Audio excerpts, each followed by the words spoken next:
Hello વિદ્યાર્થીઓ, કેમ છો? શ્રી સારસ્વત વિદ્યાલયની અંદર આપ સૌનું હાર્દિક સ્વાગત છે. હું છું કુલદીપ ટંડેલ અને આપણે ફિઝિક્સ સબ્જેક્ટનો અભ્યાસ કરી રહ્યા છીએ. તો ચેપ્ટર 2ની અંદર લાસ્ટ ટાઈમ આપણે થિયરીઓ જોઈ હતી કે બાહ્ય ક્ષેત્રની અંદર વિદ્યુતભારોના તંત્રની સ્થિતિ ઉર્જા કેવી રીતે લખાય. હવે એને રિલેટેડ બીજો એક અગત્યનો ટોપિક જોઈએ એક્ઝામિનેશન માટે કે વિદ્યુતભારોનું તંત્ર એટલે કે ડાયપોલ પણ હોઈ શકે. એક પ્લસ અને એક માઇનસ વિદ્યુતભારનું તંત્ર એને કહેવાય ડાયપોલ. તે ડાયપોલ જ્યારે બાહ્ય ક્ષેત્રમાં હોય તો ત્યારે એની સ્થિતિ ઉર્જા કેટલી હશે એનું સૂત્ર તારવીએ. તો બાહ્ય ક્ષેત્રમાં ડાયપોલની સ્થિતિ ઉર્જા, આ થિયરી એક્ઝામ માટે ખૂબ અગત્યની છે, તો થોડું ધ્યાન આપીશું આપણે.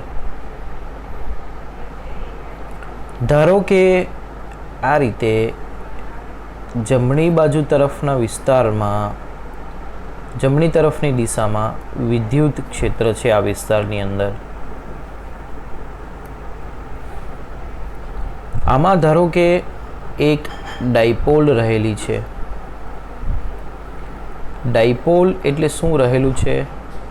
તો કે એક માઇનસ ક્યુ વિદ્યુતભાર અને એક પ્લસ ક્યુ વિદ્યુતભાર.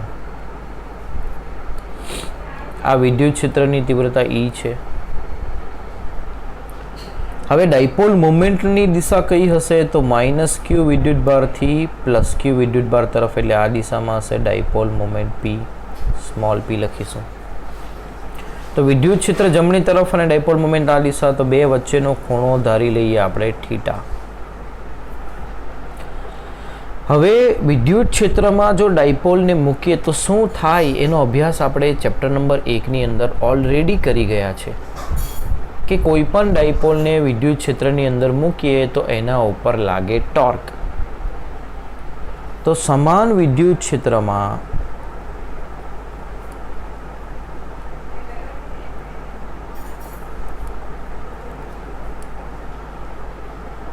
ડાયપોલ કોઈ પરિણામી બળ અનુભવતું નથી, પરંતુ તે ટોર્ક અનુભવે છે. તો એના પર લાગતું ટોર્ક કેટલું હશે? તો P ક્રોસ E હશે. હવે ટોર્કના કારણે શું થશે? તો ડાયપોલ ફરશે. જો એને ફરવા ન દેવું હોય તો જેટલું ટોર્ક વિદ્યુત ક્ષેત્રના કારણે લાગે છે એટલું જ ટોર્ક વિરુદ્ધ દિશામાં તમારે લગાડવું પડશે બહારથી, એટલે કે બાહ્ય ટોર્ક.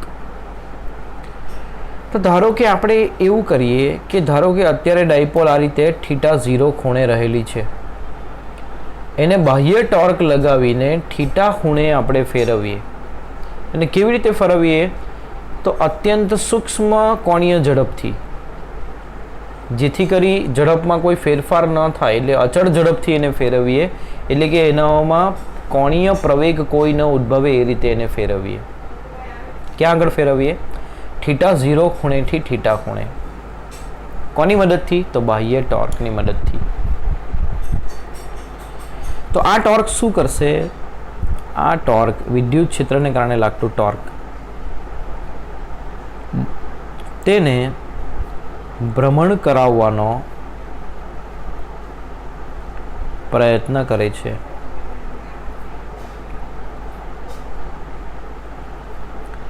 ધારો કે તેના પર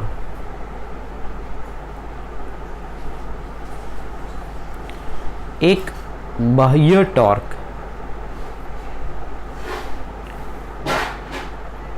ટો એક્સટર્નલ એવી રીતે લગાડવામાં આવે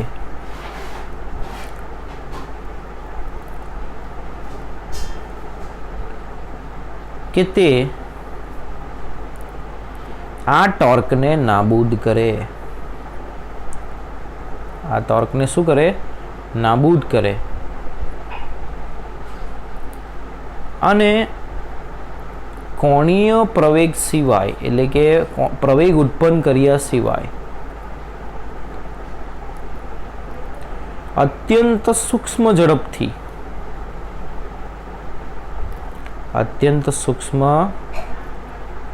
કોણીય ઝડપથી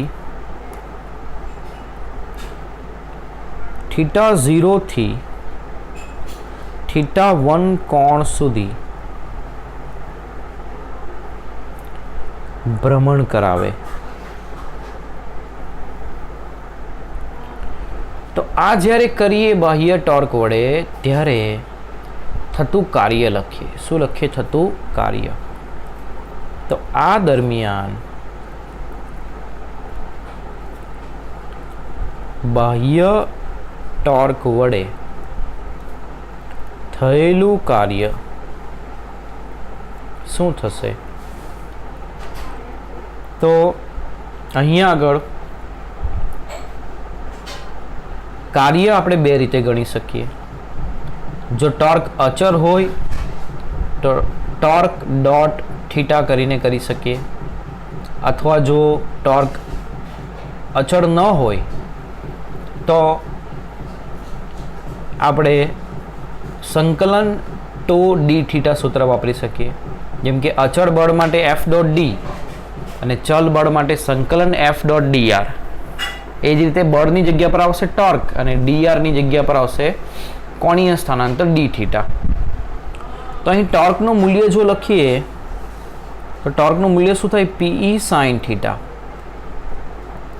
એટલે થીટા બદલાશે તો ટોર્કનું મૂલ્ય પણ બદલાશે. એટલે ટોર્ક અચળ નથી, ચલ છે. તો ચલ ટોર્ક વડે થતું કાર્ય ગણવું હોય તો સંકલન એફ ડોટ ડીઆર બળની જગ્યા પર આવશે ટોર્ક, કોણીય સ્થાનાંતર ડીઆરની જગ્યા પર આવશે, કોણીય સ્થાનાંતર ડી થીટા આવશે, કોની જગ્યા પર? રેખીય સ્થાનાંતર ડીઆરની જગ્યા પર. આ સૂત્રથી આપણે ગણી શકીએ. એ ક્યાંથી ક્યાં ફેરવવાનું છે? θ0 થી θ1. ટોર્ક કેટલું છે? તો પીઈ સાઇન થીટા આટલું ટોર્ક છે ડી થીટા. પીઈ અચળ છે, સાઇન થીટાનું સંકલન થશે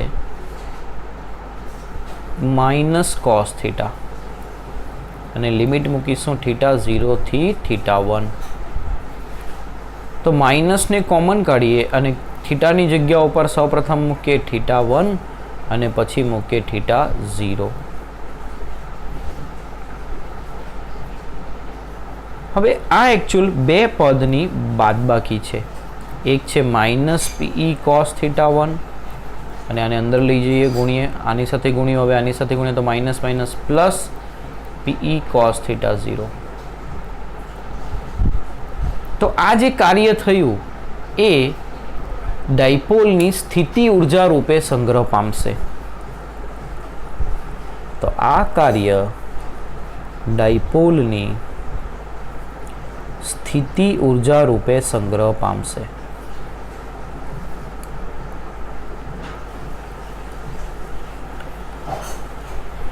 તો આમાં તમને બે પદ દેખાય છે. તો એ બે પદ શું બતાવશે? તો એવું બતાવે છે કે આ કાર્ય એક સ્થિતિ ઉર્જા ન હશે પણ સ્થિતિ ઉર્જાના ફેરફાર જેટલું હશે. આ કાર્ય શું હશે? સ્થિતિ ઉર્જાના ફેરફાર જેટલું હશે. એટલે ખરેખર આ કાર્ય શું છે? સ્થિતિ ઉર્જાનો ફેરફાર છે. આ ફેરફાર એટલે કેવી રીતે? તો કે કોઈ એક સ્થાને અમુક સ્થિતિ ઉર્જા હશે અને કોની સરખામણીમાં? તો કોઈ એક સંદર્ભ બિંદુની સરખામણીમાં સ્થિતિ ઉર્જા માપી હશે. જેમ કે આપણે જમીન ઉપર સ્થિતિ ઉર્જા 0 લઈએ અને જમીનથી h ઊંચાઈએ સ્થિતિ ઉર્જા લઈએ mgh. તો તે જ રીતે આપણે જમીનની સરખામણીમાં h ઊંચાઈએ સ્થિતિ ઉર્જા mgh લખીએ. તે જ રીતે કોઈ થીટા ખૂણાની સરખામણીમાં સ્થિતિ ઉર્જા થીટા ખૂણે લખી શકીએ. તો તેના માટે સંદર્ભ એવો લેવો પડે, જેમ કે જમીન ઉપર 0 ઊંચાઈએ સ્થિતિ ઉર્જા આપણે 0 લીધી, તેમ એવો કોઈ થીટા ખૂણો સિલેક્ટ કરવો પડે કે જ્યાં સ્થિતિ ઉર્જા 0 થાય. તો એના માટે ધારી લઈએ કે એક ખૂણો, આ જે θ0 છે એ ધારો કે π/2 છે અને આ θ1 ખૂણાને આપણે θ લખીએ. તો આ શું લખાશે? થીટા સ્થિતિ ઉર્જાનો તફાવત. કોનો તફાવત છે? આ આ ખૂણો માઇનસ આ ખૂણો, એટલે આની સ્થિતિ ઉર્જા માઇનસ આની સ્થિતિ ઉર્જા, એટલે થીટા ખૂણે સ્થિતિ ઉર્જા માઇનસ થીટા 0 ખૂણે સ્થિતિ ઉર્જા, એના બરાબર શું લખાશે? આ હવે આની અંદર કિંમત મૂકીએ તો પી કોસ થીટા 1 ની જગ્યા ઉપર થીટા મૂકીએ અને કોસ થીટા 0 ની જગ્યા ઉપર π/2 મૂકીએ. કોસ π/2 શું થશે? 0, એટલે આ પદ 0 થઈ ગયું. એટલે સંદર્ભ બિંદુ આપણે એવું સિલેક્ટ કર્યું કે આ થીટા 0 એવું સિલેક્ટ કર્યું કે ત્યાં આગળ સ્થિતિ ઉર્જા 0 થાય, એટલે આ થીટા ખૂણે સ્થિતિ ઉર્જા -0 બરાબર -p cos થીટા, એટલે થીટા ખૂણે ડાયપોલની સ્થિતિ ઉર્જા આપણે લખી શકીએ -pe cos થીટા.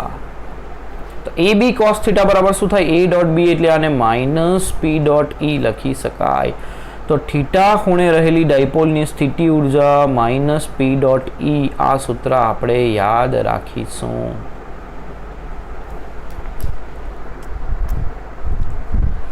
ખૂબ જ અગત્યનું સૂત્ર.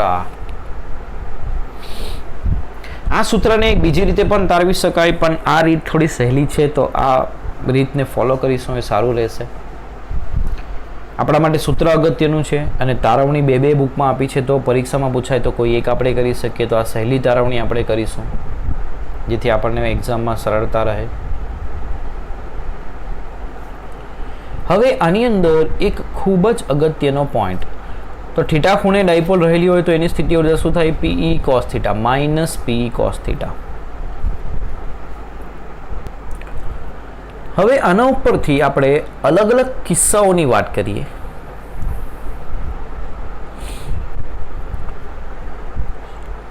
એની પહેલા આ જે કાર્ય આપણે કર્યું તે શું છે ખરેખર? તો ધારો કે ડાયપોલ આ રીતે અમુક થીટા ખૂણે રહેલી છે. હવે એના પર જે કાર્ય થાય તે શું કરે? તેની સ્થિતિ ઉર્જામાં વધારો કરે. ધારો કે થીટા ખૂણે એની ઉર્જા 1 જૂલ છે. હવે એના ઉપર 2 જૂલ કાર્ય થાય તો હવે બીજા ખૂણે સ્થિતિ ઉર્જા એની શું થાય? 3 જૂલ. એટલે કે એની ઉર્જામાં 2 જૂલનો વધારો થયો. એટલે કરેલું કાર્ય સ્થિતિ ઉર્જામાં થતો ફેરફાર દર્શાવશે. આ થિયરીની અંદર આ ટોપિક સમજવું અગત્યનું હતું. હવે આના ઉપરથી એક અગત્યની નોંધ કરી જે બુકની અંદર આપી નથી પણ આપણા માટે ખૂબ અગત્યની છે MCQ ક્વેશ્ચન માટે. તો પહેલો કિસ્સો લઈએ, કિસ્સો 1, કે જ્યારે ડાયપોલ મોમેન્ટ અને વિદ્યુત ક્ષેત્ર વચ્ચેનો ખૂણો છે 0. એટલે ધારો કે આવી પરિસ્થિતિ છે, વિદ્યુત ક્ષેત્ર આ રીતે આપ્યું છે અને ડાયપોલ આ રીતે ગોઠવાયેલી છે -q + q. તો ડાયપોલ મોમેન્ટ આ દિશામાં હશે -q થી +q. બંને એક દિશામાં હોવાથી બે વચ્ચેનો ખૂણો 0. તો એ સમય એના પર લાગતો ટોર્ક શું થશે? ટોર્કનું મૂલ્ય શું થાય? p sin theta. p sin 0, sin 0 શું થાય? 0, એટલે ટોર્ક 0 થશે. ટોર્ક 0 એટલે બતાવે કે ડાયપોલ સંતુલનમાં છે, એટલે ફરતી નથી. ને સ્થિતિ ઉર્જા કેટલી? તો -pe cos થીટા. cos 0 શું થાય? 1, એટલે -pe.